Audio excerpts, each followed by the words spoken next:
Welcome to our digital intervention video for therapists on adapting CBT for Asian American clients. So what are our goals for our time together? First of all, we hope to provide insight into the need to focus on the Asian American population. Secondly, we hope to help you understand why culturally adaptive CBT is important. Thirdly, we hope to demonstrate how to use culturally adaptive CBT in practice. And lastly, we would like to empower therapists to feel more confident in using CBT with their Asian American clients. So why does this matter? Well, the Asian American population is growing rapidly, and the number of people who identify as having Asian ancestry has nearly tripled over the last 3 decades. According to the 2020 census, there are about 22.4 million Asian Americans, which represents about 7% of our total population. Asian Americans have faced discrimination and racism throughout our history, and especially during the COVID-19 pandemic, there was a rise in Asian hate and violence. According to Pew Research, about 1/3 of Asian adults say that they personally knew an Asian person who had been threatened or attacked because of their race or ethnicity since 2020. Asian Americans are also underutilizing mental health services, and less than 5% of Asian Americans seek mental health, which is the lowest in the US. So what are the barriers for Asian Americans to access mental health services? Well, the mental health field has origins in white European American and middle class value system. And collectivism is correlated with an increased stigma regarding seeking help. And traditional Asian values such as conforming to the status quo, emotional self-control, and filial piety can influence the development of stigma as well. A key difference in value systems are that Asian Americans come from a collectivistic background, whereas white Europeans come from an individualistic background.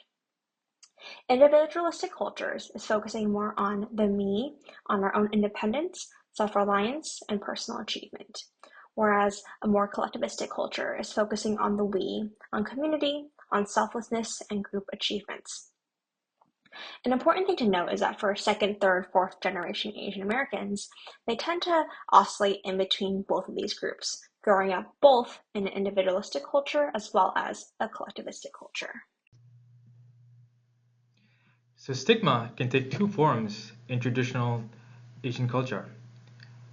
One type is called onset responsibility. The second type is called courtesy stigma. So let's look at onset responsibility. So this can be defined as the blame put on a person who has been diagnosed with a mental illness. Traditional beliefs may influence the development of onset responsibility. Now the second one, which is called courtesy stigma, occurs when family members of a person facing a mental illness also experience diminished value in society. Researchers note that up to 50% of families experience this kind of discrimination. So what are the effects of courtesy stigma? Courtesy stigma can lead to social isolation. And an example of that would be the concept of karma in India, which can lead people to believe that the parents of the patient facing the mental illness have done something wrong to deserve God's punishment. And interestingly, in contrast, Muslims believe that mental illness is a test from God and a part of divine will.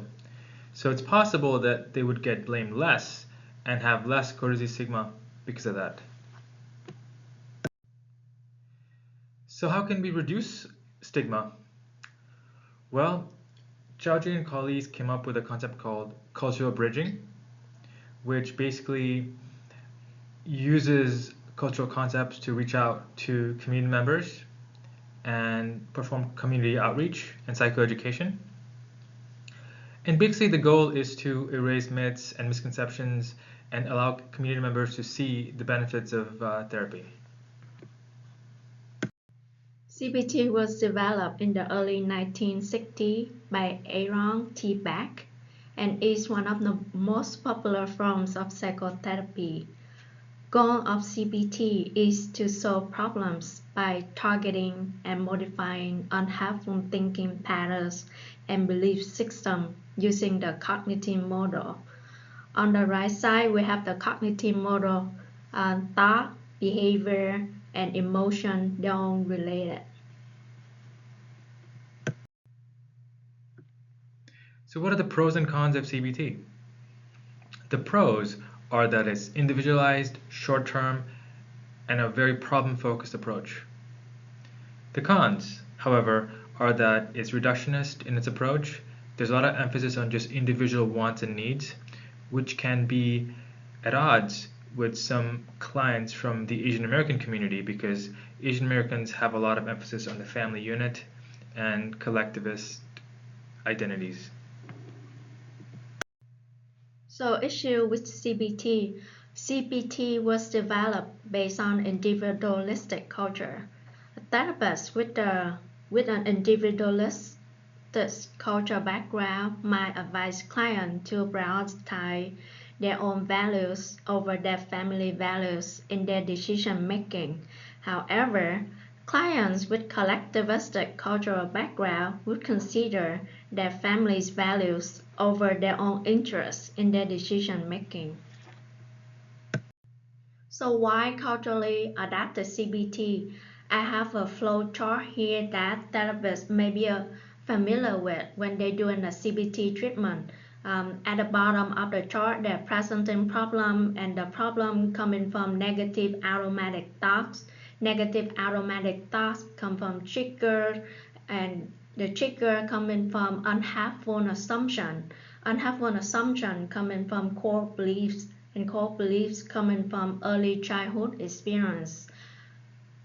Core beliefs are view about self, others, and world are based on early life experiences, based on cultural concept, collectivist, or individualistic.